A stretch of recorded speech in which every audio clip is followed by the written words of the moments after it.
उत्पन्ना एकादशी व्रत अनुसार सतयुग में मुर नाम का एक दैत्य उत्पन्न हुआ जो बेहद बलवान और भयानक था। उस दैत्य ने इंद्र, वायु, आदित्य, वसु, अग्नि सभी देवताओं को पराजित कर भगा दिया था।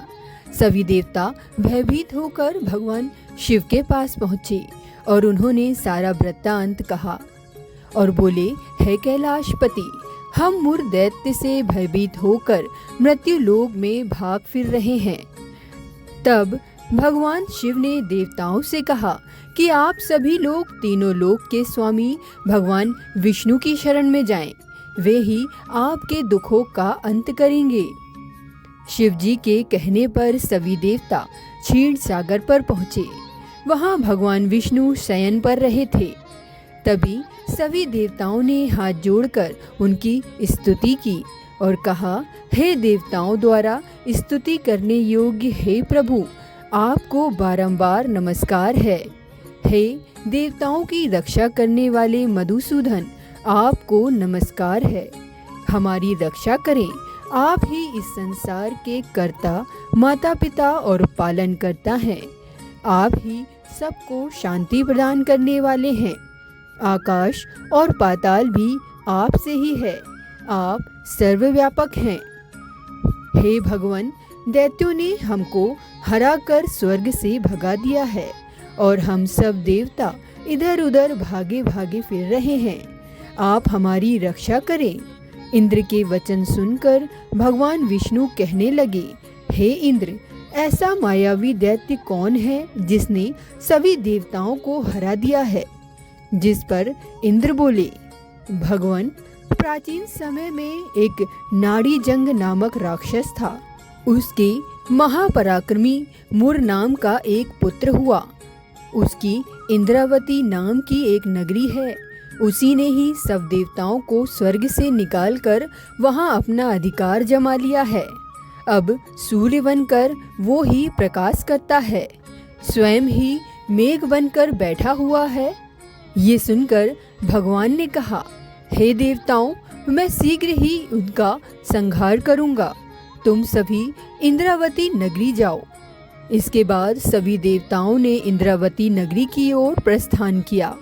उस समय जब दैत्य मुर सेना सहित युद्ध भूमि में गरज रहा था, तो उसकी भयानक गर्जना सुनकर सभी देवता चारों दिशाओं में भागने लगे। जब भगवान विष्णु रणभूमि में आए तो दैत्य ने उन पर भी अस्त्र शस्त्र लेकर बरसा दिए। भगवान ने उन्हें अपने बाणों से बींध डाला।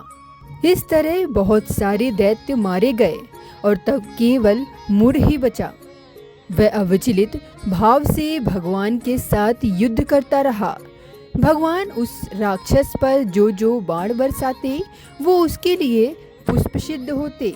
उसका शरीर बाणों से छिन्न भिन्न हो गया, किंतु वो लगातार युद्ध करता रहा। इसके बाद भगवान और राक्षस के बीच मल्ल युद्ध भी हुआ।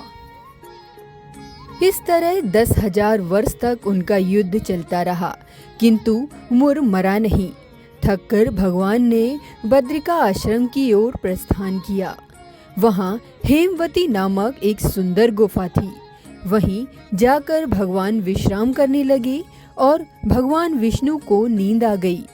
मुर भी उनके पीछे पीछे आ गया और भगवान को सोया देखकर मारने के लिए उतारू हो गया।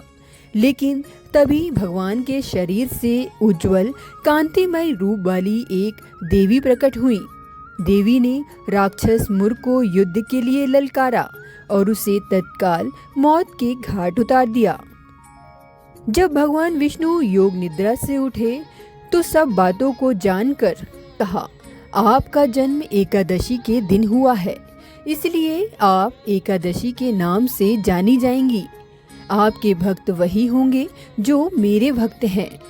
कहते हैं जिस एकादशी के दिन एकादशी माता की उत्पत्ति हुई थी, उस एकादशी को ही उत्पन्ना एकादशी के नाम से जाना जाता है। बोलिए जय श्री हरि की। राधे राधे भक्तों।